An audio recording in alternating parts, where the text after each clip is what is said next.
Alors, je voudrais dire quelques mots sur la notion de auto.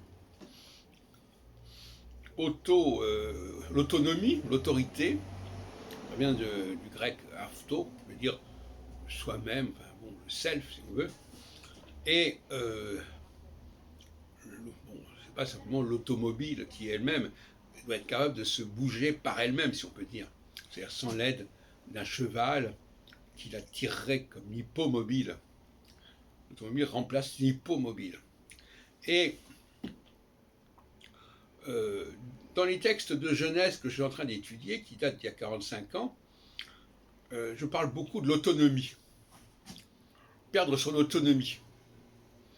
Être embarqué dans un processus, tout à l'heure j'en parlais, de meute, de collectif, de convention, etc. Et le problème jupitérien, justement, d'affirmer cette autonomie face au caractère grégaire des saturniens. Et je suis obligé d'employer l'opposition entre singulier et pluriel. Parce que le jupitérien est fondamentalement un être singulier et il va se trouver en face d'un être collectif. Les saturniens ne sont pas des individualités, à proprement parler. Même s'ils veulent imiter le jupitérien en affirmant leur jeu, ils n'ont pas de véritable jeu. Ils sont dans un collectif spatial, hein, et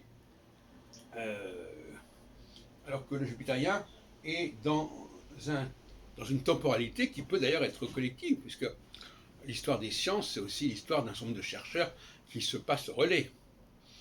Le problème, c'est curieux, c'est que le nom de Saturne en grec est Chronos, et qu'on rapproche Chronos du temps. Or, s'il y a bien une chose qui est extérieure à Chronos, c'est bien le temps. Le Chronos, Saturne, existe dans la temporalité. Il ne peut progresser existe que dans la spatialité. Il peut progresser que dans une sorte d'extension et d'expansion du présent. Il faut que tout le monde soit pareil, etc.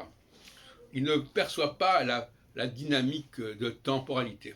Donc là, il y a un souci, on ne sait pas pourquoi, mais il y a un contresens qui risque d'être commis en associant Saturne au temps, alors que Saturne doit être associé à l'espace.